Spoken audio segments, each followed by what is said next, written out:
Good health to all from Rexall.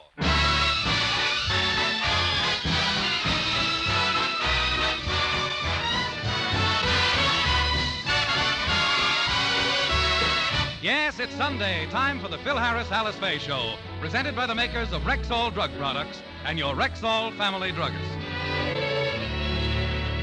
Good evening. This is your Rexall family druggist taking a little time from behind the prescription counter this Sunday evening to speak for all 10,000 of us. The 10,000 independent druggists who have added the word Rexall to our own store names. You can always tell us by the orange and blue Rexall sign in our windows. The sign means that we carry the 2,000 or more drug products made by the Rexall Drug Company. They range all the way from aspirin to penicillin, and they're as fine and pure and dependable as science can make them.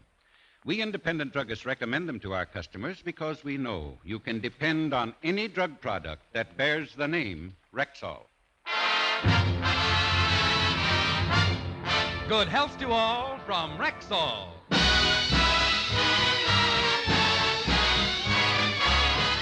And now your Rexall family druggist brings you the Phil Harris-Alice Faye Show, written by Ray Singer and Dick Chevrolet, with Elliot Lewis, Walter Tetley, Robert North, Walter Scharf in his music, and starring Alice Faye and Phil Harris.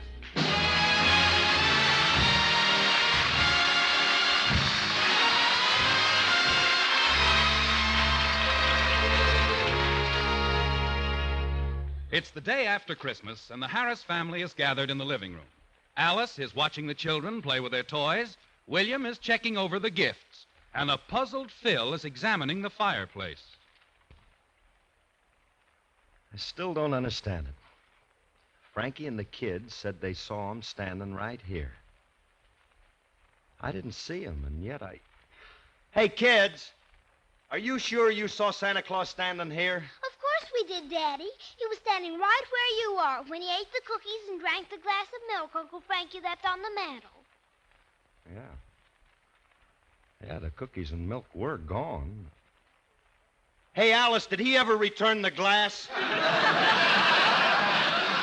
Oh, Phil, stop trying to figure it out. You know, honey, I've been looking at all the toys the girls got. Why don't we pack some of them up and send them to children who didn't get as much? Hey, Alice, that's a swell idea.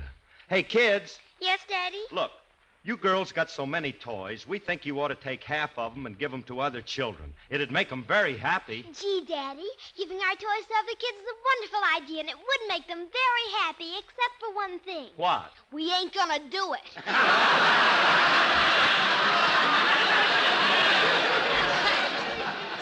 Now, you stop talking like Uncle Frankie.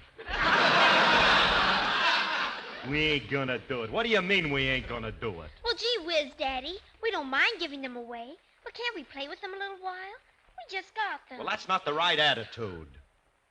You gotta learn to share things. Now, you girls run along while we pack some of them. Phil, maybe we ought to wait a little while. No, we gotta teach them to be generous. Toys aren't that important. Let's start packing them. A kid has to learn to share every... Alice, don't touch my electric trains. Phil,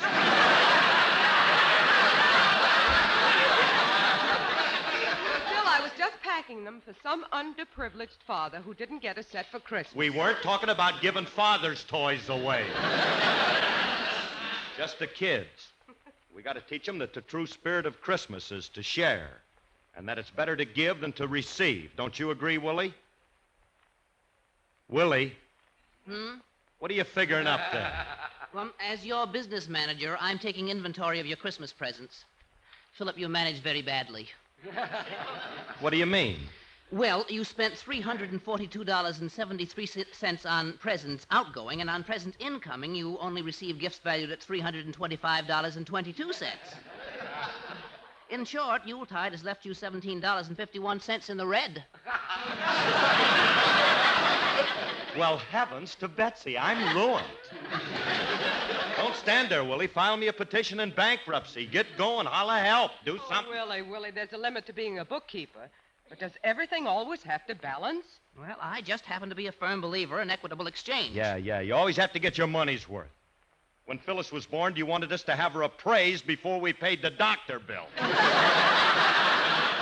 Exaggerating, Philip. I'm proud of the fact I'm a practical man. But look, Willie, what I'm trying to tell you is you can overdo it. Like the present you gave the kids for Christmas. And what's wrong with a porcelain umbrella stand?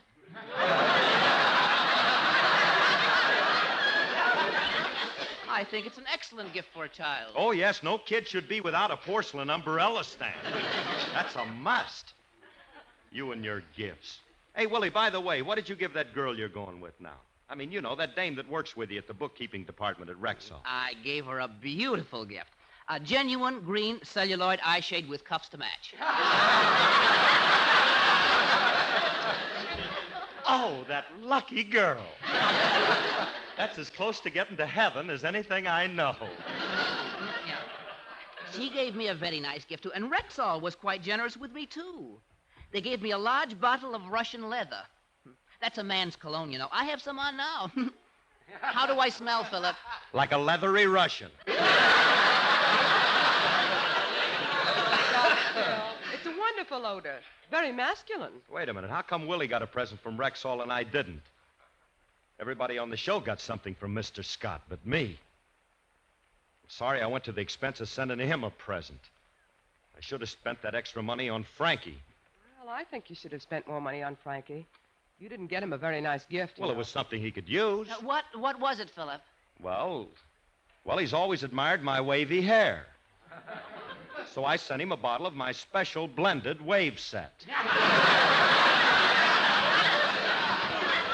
ought to be ashamed of yourself, Phil. Sending your best friend a $2 gift. Well, Frankie don't care about the cost. He's... Coming! Frankie's grateful for anything I give him. He doesn't care how little I spend as long as I remember him. Oh, hiya, Frankie. You cheapskate.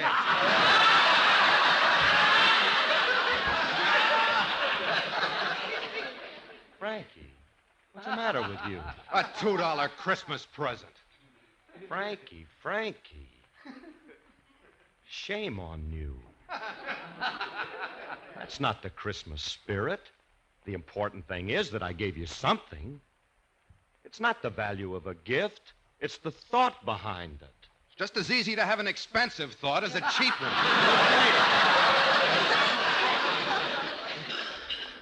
That wave set ain't cheap.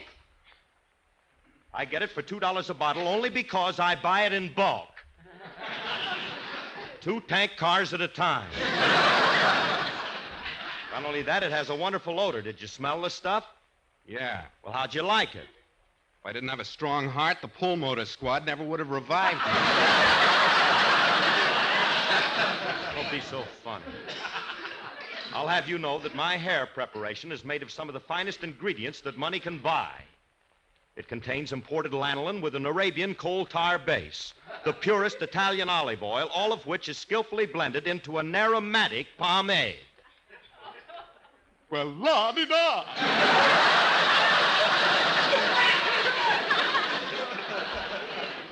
Look, Remley, if you don't like the stuff, get rid of it. Pour it down the drain. I did. All right. Now, just forget about it. Had to call the plumber to get the wave out of the pipes.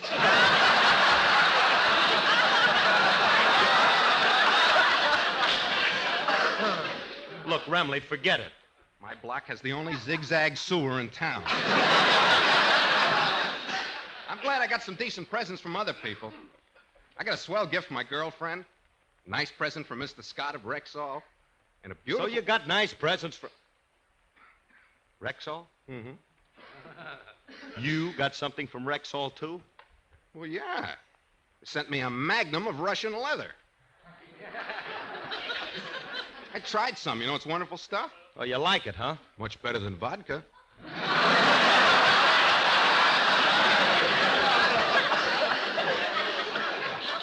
Frankie, you drank it?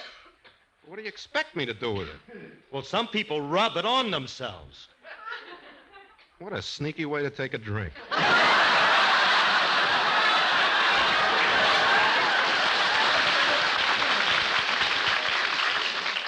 Look, let's start all over again. Do you mind? What I'm trying to say is I can't understand why Rexall sent you a present. Well, why not? They realize how important I am to their program. More important you are, the bigger the present. What'd you get, Curly? Nothing. That figures. Phil, I I just thought of something, and I want... Oh, hello, Frank. Hi, Alice. Hey, honey. Hey, Frankie got a present from Rexall, too. Look, are you sure that they didn't send us anything? Well, look, that's what I started to say. You see, they sent the children's toys, and I vaguely remember there was another box with it. I hid the girls' toys, and I must have put the other box someplace, too. Well, then don't stand there. Let's start looking for it. Alice, you look in the closets downstairs, and Frankie and I look upstairs. Now, you see, Waldo, I got a present from Rexall, too. All right. So you got a present from him, too. Probably something they were overstocked in. All right. Don't be jealous, Remley. Be nice to your fellow man. Because if you don't, when you get up to them pearly gates, there's going to be a reckoning. Oh, boo-wop. Oh, boo-wop. I hear them angels calling loud. Keep in the middle of the road. They're a-waiting there in the great big crowd. Keep in the middle of the road. I see them standing around the big white gate. We must travel along before we get too late. For it ain't no use for to sit down and wait. Keep in the middle of the road. Then chillin', keep in the middle of the road. Then chillin', keep in the middle of the road. Don't look to the right, don't look to the left, But keep in the middle of the road. Look at that guy coming down the road. Yeah, man, he's sure in a hurry. Hi, bud, what's all the rush? Why for are you in such a hurry? I ain't got no time for to stop and talk, 'cause the road I'm rough and it's hard to walk. And I ain't returning to my abode, 'cause the coast is tough in the middle of the road. Why not try the sidewalk? I ain't deviating, son, 'cause I'm on the beam. Chillin', keep in the middle of the road. Then chillin', keep in the middle of the road. Don't look to the right, don't look to the left, But keep in the middle of the road. this world is full of sinful things. Keep in the middle of the road. When the feet gets tired, put on the wings. Keep in the middle of the road. Then if you lay down on the road to die and you watch them angels in the sky, You can put on wings and get up and fly. keep in the middle of the road. Then chillin', keep in the middle of the road. Yes, chillin', keep in the middle of the road. Don't look to the right, don't look to the left, But keep in the middle of the road. I fix my eye on the golden stair and I keep on going till I gets there, 'cause my head I'm bound a crown to wear if I keeps in the middle of the road. Every crown's a 14 carat. Man, it glitters when you wear it. Let's get going, this ain't no ride. Well, fall in line and match my stride. Chillin', keep in the middle of the road. Yes, chillin', keep in the middle of the road. Don't look to the right, don't look to the left. But keep in the middle of the middle of the middle of the road. Don't flit like a sparrow, fly straight as an arrow. And keep in the middle of the road.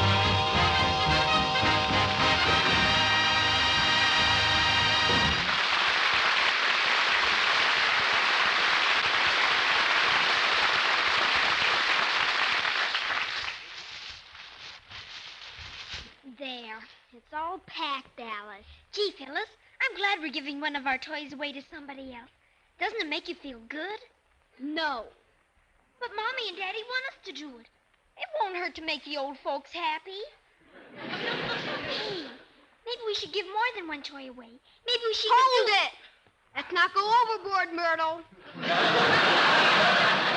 We're making enough of a sacrifice just giving this gift away. Yeah, it breaks my little heart to part with this porcelain umbrella stand. Where does Uncle Willie dig up these corny presents? The package looks nice with this blue ribbon on it. I'll just stand on this chair and put it up in Mommy's closet. Yeah, now come on. Let's go outside and play with our toys before Daddy breaks them all. I wish he'd gotten more than... Well, we got to keep looking, that's all. I didn't find no package in the hall closet. Did you find anything in the guest room, Remley? No, there's nothing in there except an old couple. A couple? Oh, that's just two dummies. We put them in the bed to discourage mooching relatives. I'd be scared there for a minute, old couple. Scared me, too. Sure. Well, we looked all over the house and no package from Rexall. Guess they just didn't send you anything. Frankie, how can you be so petty and apprehensible? Hey, wait a minute. I haven't looked in Alice's closet yet. Come on. All right. Well, look, if Alice put it away, that'd be the most likely place. Oh, man, I hope it's in here. Hey, there it is. There it is. I knew they wouldn't forget me. Look up there, Revley. Look at it. And all tied up in a pretty blue ribbon.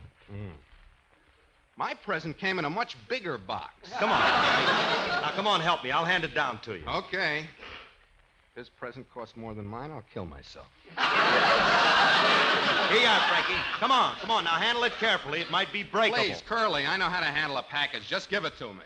All right, I got it. Let go. Whoops! Oh, Remley, you dropped it. Well, Butterfinger told me. Listen to me, Frankie. You did that on purpose. Curly, your unwarranted accusation cuts me to the quick. Oh, Remley. Now I'll have to go through life with a cut quick. Wonder what's in here. Well, whatever it is, you smashed it to pieces. When Alice finds out about this, you're going to be in for Fellas, what happened? I heard a Oh, Phil, you found the present. Oh, I'm so anxious to see what it is. Don't stand there, Phil. Open it. Oh, no, we can't do that, honey. Well, why not? Well, it says don't open until Christmas. We have 364 days to wait. Give me that box. I'll open But, it. honey... I can't wait to see what's in it. Oh, I'm so excited. Oh, just what we needed, tissue paper. Oh, what a lovely gift. You go down and write him a thank you letter, honey, and I'll... Oh, stop it. I haven't gotten to the present yet. I'll just reach in and get... Ouch! Ooh, there's something sharp in there. Oh, you better let me take it out for you. I just turned the box over and dumped it.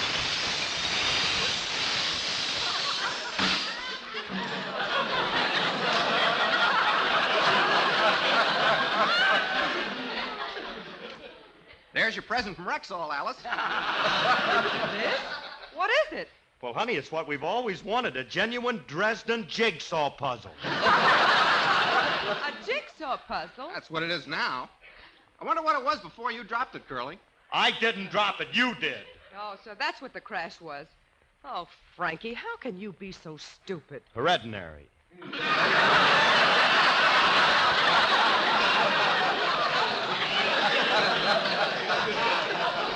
I was born that way. I was not. Took years of study and self-denial. Oh, you two dead-end kids cause more trouble. Mr. Scott sends us a present, and you two go and break it before we even know what it is. Well, what are you getting excited about? It's probably something very cheap. No. Mr. Scott wouldn't send us anything cheap. It must have been an expensive vase or figurine or maybe even a Chinese urn. Hey, Curly, what's a Chinese urn? Beg pardon? I said, what's a Chinese urn? Well, that depends on how long he works.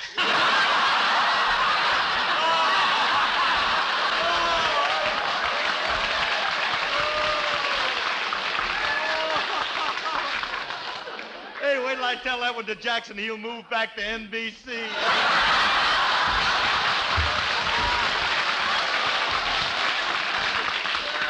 Oh, he'll love it. Yeah. How'd you like it, Alice? Thank you, Pick and Pat. Now, look, stop trying to get out of this, Phil. We're in trouble. I invited the Scotts to dinner Wednesday night. They'll expect to see their gift, Now, you know. be calm, Alice. It's a very simple solution. All you got to do is replace it. Just go out and buy another one. Another what? We don't even know what it is. Tell them you want something that when you break it, it looks like a Dresden jigsaw puzzle.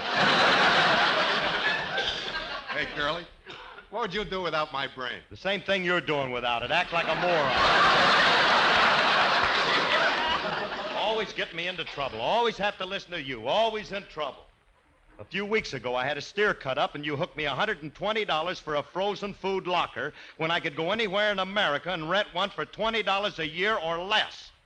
In fact, I could have that steer killed, processed, and stored in most locker plants for less than 8 cents per pound. What brought that on? What made you say that? What made you say that? The National Frozen Food Locker Association.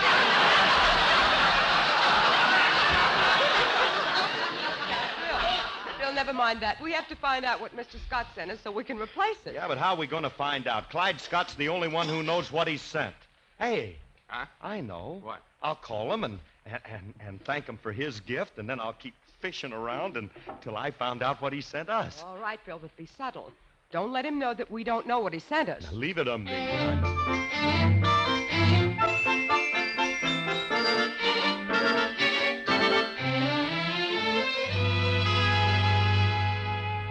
Florence, are you sure Phil Harris didn't call? I'm positive, Clyde. That ingrate. I sent him an expensive Christmas present, and he doesn't have the decency to call and thank me. I knew we should have hired Ozzie and Harriet for our program. Well, he probably just didn't get around to calling yet.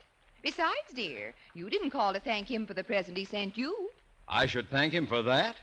Fine present. A picture of himself.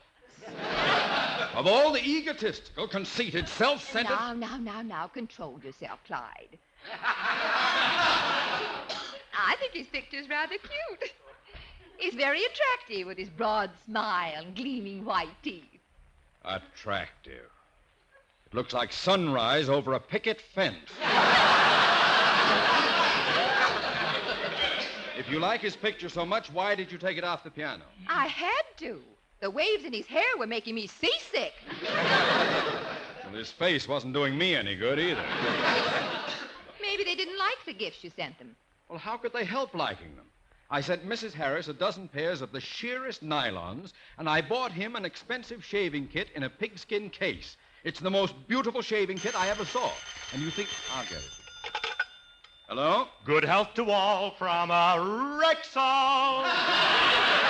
Hey, I bet you'll never guess who this is, Mr. Scott. Go on. See if you can guess.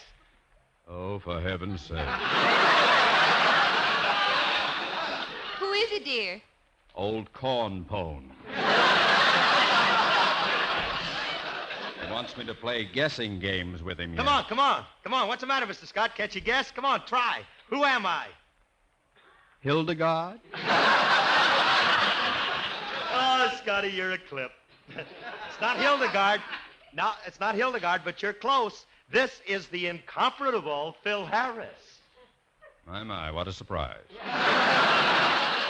Say, how'd you like the present I sent you, Mr. Scott? I think it... No, they'd take my phone out if I told him. It's a very unusual gift. Yeah, ain't it, Scotty?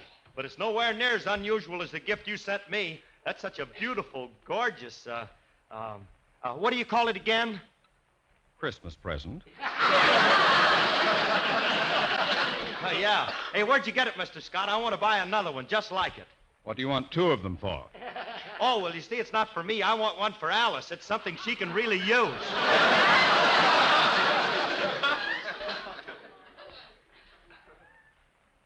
Yes.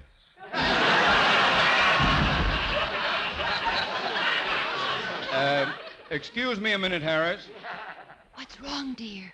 Harris wants a shaving kit for his wife. You mean... I guess so. You never know. Makeup covers a lot of things.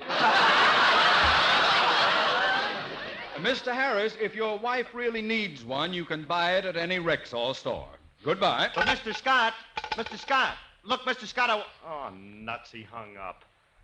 Now, how am I going to find out what it is? Well, didn't he give you any kind of a hint? No, all I know is you can buy it in any Rexall drugstore. Well, look, fellas, the only way we can find out what this is to glue the pieces together. And as soon as we know, we can get a duplicate. Glue all these tiny pieces together? Mm-hmm. Well, it'll take a long time. Well, I don't care how long it takes. You fellas broke it, and you'll have to glue it together. You'll find the glue in the kitchen, Phil. Get started. Go on, All snap. right. Hey, Frankie. Do you think it'll take all night to glue this thing together? I don't know. Call me in the morning. Let me know how long... Wait a minute. Stay right here. You're going to help me. Now, come on. Let's get going. Let's get that glue pot.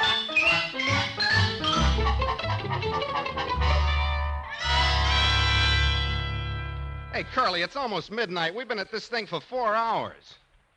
What a messy job. Glue all over everything. Yeah, but we're doing all right, Franklin.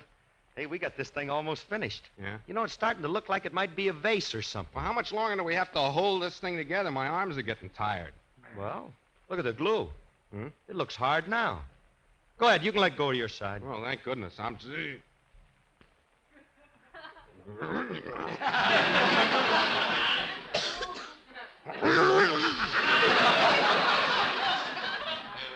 Curly, I can't get my hands loose. I'm stuck to it.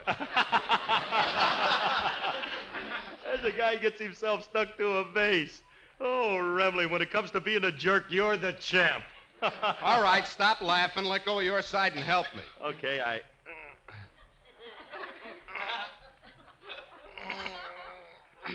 Would the new champ like to say something into the microphone? Frankie, I can't budge my hands. And hey, look. The vase is glued to the table, too. I heard of people being stuck on their Christmas presents, but this is ridiculous. Come on, let's pull hard. Maybe we can get loose. No, Frankie. You might break the vase. Don't do it. Don't do it, No. he says. What do you want me to do, go through life sitting at a table with a vase in my hand? Will you just be calm now, Remley? I'll think of some way of getting our hands loose. Just sit quietly and let me think. Phil, I was just upstairs to see if the children recovered, and look what I found under their bed. It's our present from Rexall. Honey, please don't bother me now. You found our present from Rexall? Well, if that's the present from Rexall, what's this thing Frankie and me have been working on half of the night? Well, let me see. Oh, Phil. Phil, don't you recognize that? That's the porcelain umbrella stand that William gave the children. Porcelain umbrella stand? Oh, no. Well, boys, now that you know what it is, you can stop working on it. I'm going to sleep, Phil. You'd better go to bed, too. Good night, Frankie. Good night.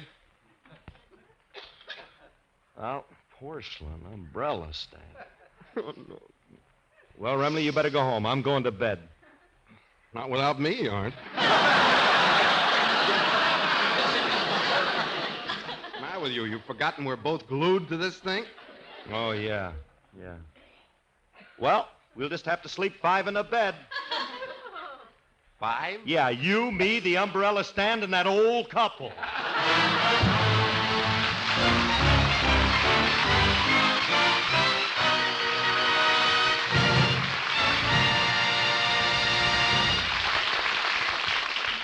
Alice and Phil will be back in just a moment.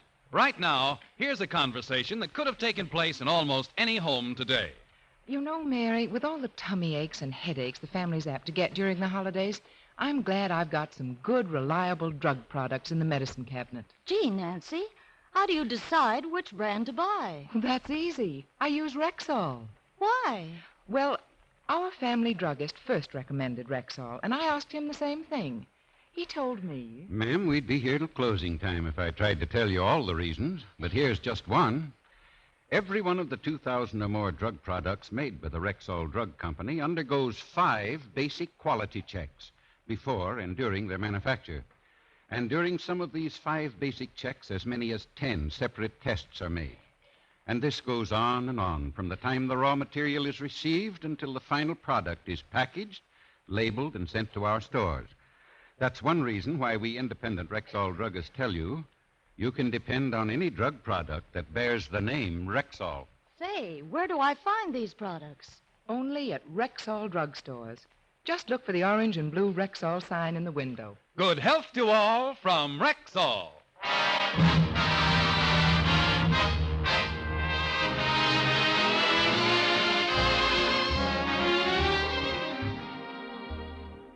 This is Phil again. Folks, the Rexall Drug Company, Alice and I, hope that the coming year will be a most happy and joyous one for all of you. And we want you to know that you've certainly made our past year a happy one by your loyal listening to our program. We hope you'll continue to be with us each Sunday in the new year at the same time and on the same station. Happy New Year, everybody. Happy New Year, everyone. Thank you. Good night. This program was produced and directed by Paul Phillips. Included in today's cast were Janine Ruth, Ann Whitfield, Lois Corbett, and Gail Gordon. The part of Frankie Remley was played by Elliot Lewis. Alice Faye appeared through the courtesy of 20th Century Fox. This is Bill Foreman wishing good health to all from Rexall. This is NBC, the national broadcasting company.